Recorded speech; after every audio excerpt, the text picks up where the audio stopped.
నానా,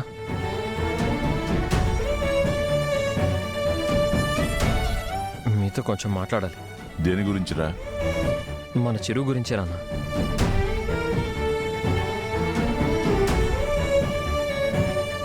ఏదైనా కళ్ళతో చూస్తేనే నమ్మాలి అంటారు, కానీ కొన్నిసార్లు మన కళ్ళు కూడా మనల్ని మోసం చేస్తాయి నాన్న.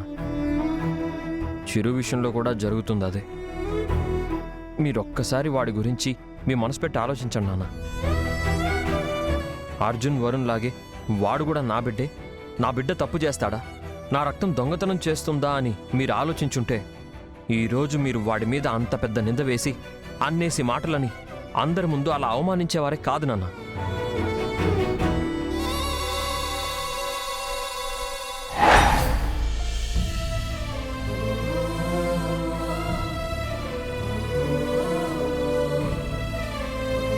చెయ్యని తప్పుకి వాణ్ణి దొంగని చేసి ఇంట్లో నుంచి గెంటేశాం. ఇదేదో మీరు తప్పు చేశారని చెప్పడం లేదు నాన్న. తప్పు చేశాడని మా నాన్న ఎక్కడ మాట పడాల్సి వస్తుందో అని చెప్తున్నాను.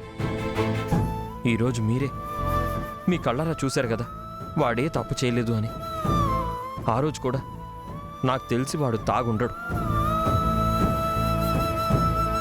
ఎందుకంటే నాకంటే వరుణ్ కంటే వాడికే అమ్మంటే ఒకంత ఎక్కువ ప్రేమ. వాడు తప్పు చేయలేదని చెప్తున్నా కూడా మనమే వినిపించుకోకుండా వాడిని ఇంటి నుంచి దూరం పెట్టేశాం.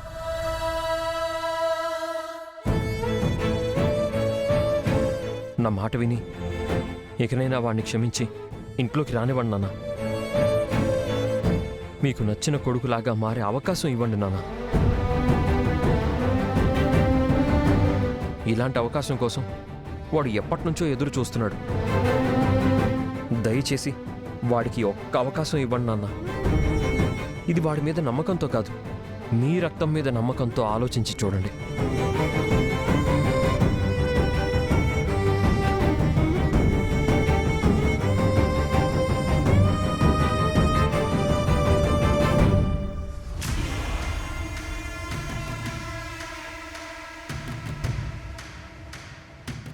ఎవడి అంతం కోరుకొని ఇంట్లో అడుగు పెట్టానా, ఎవడిని నాశనం చేయాలని సంకల్పించి ఈ ఇంటి కోడలనయ్యానో ఆ లక్ష్యం చేరుకోవడానికి ఎన్నో ఎత్తులు వేశాను. ఆ చిరంజీవి గారిని ఈ ఇంటి దరిదాపుల్లో కూడా లేకుండా చేయాలని ప్రయత్నిస్తూ ఉంటే నా ఇంటి రక్తమే వాడి తప్పుల్ని సరిదిద్దుతో మళ్ళీ ఈ ఇంటికి దగ్గర చేయాలని చూస్తుంది. నా చెల్లి కనుక లేకపోతే వాణ్ణి ఈ పాటికి ఎప్పుడో రోడ్డు మీద నిలబెట్టేదాన్ని.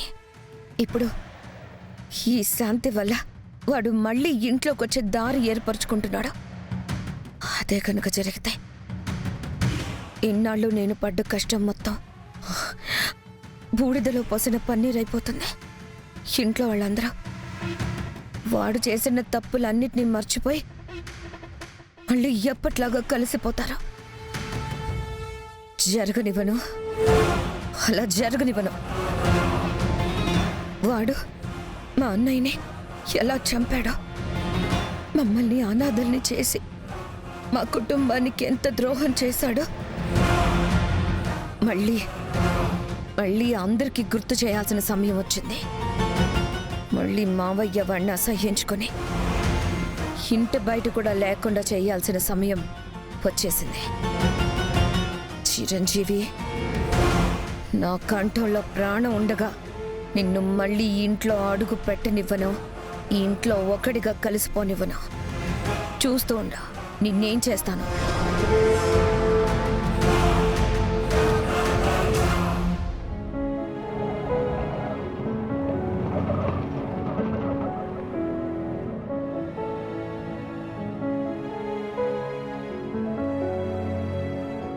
ఓ బాబా, కొంచెం స్లోగా పోనీ. ఆపు బాబా, నేను నడుపుతాను ఆటో. నేను బాగానే నడుపుతాను పాపా. పాప ఊపుతుంది పాపా, స్టడీగా నడుపు. ఎందుకమ్మా పులికి నేనంటే అంత కోపము? నేనేం చేసినానని? నన్ను తిట్టినప్పుడల్లా నువ్వు తిట్టినంత తప్పు నేను ఏం చేసినానని అడగాలని ఉంటుంది. కానీ ఎట్లన్నా నాతో మాట్లాడుతుంటాడు కదా అన్న, తృప్తితోటే ఏమి మాట్లాడలేకపోతున్నాను. కొట్టినప్పుడల్లా ఎందుకు నాయన నన్ను కొడతావు, నేనే తప్పు చేసినానని నిలదీయాలని ఉంటుంది. కానీ అట్టన్నా నన్ను తాగుతా అంటాడు కదా అని సంతోషంతో ఏమి అనలేకపోతున్నాను. ఆయన్ని బాధ పెట్టలేక, ఎదురు మాట్లాడలేక నాలో నేను ఎంతగా నలిగిపోతాడానో ఎవరు మా ఆయనకి చెప్తారు. అదే నువ్వు ఉండుంటే నాకే బాధ లేదు మా. ఆయన ఎట్ట మాట్లాడుతుంటే నువ్వు ఊరుకునేదానివా? ఊరుకోవు కదా. కానీ నా కోసం ఆ పాప మాట్లాడినది. కానీ పెద్దయిన కదానే ఆ పాపకి ఓ గౌరవం మర్యాద ఉంటుంది కదా, అది దాటి ఏమంట చెప్పు.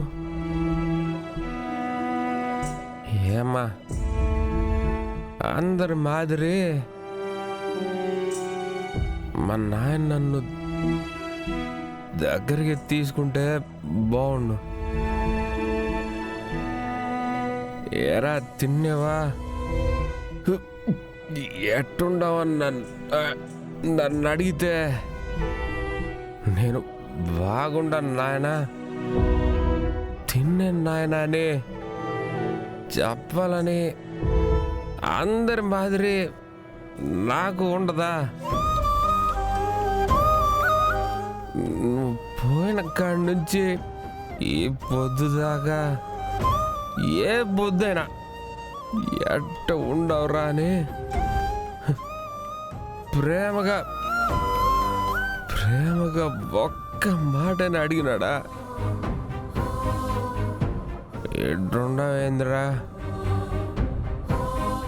ఇదే ఒక బతికేనా అని తిట్టినాడు తప్ప ఎట్టుండవురా, ఏం చేస్తుండవురా అని అడిగిన పాపన పోయిందే లేదు.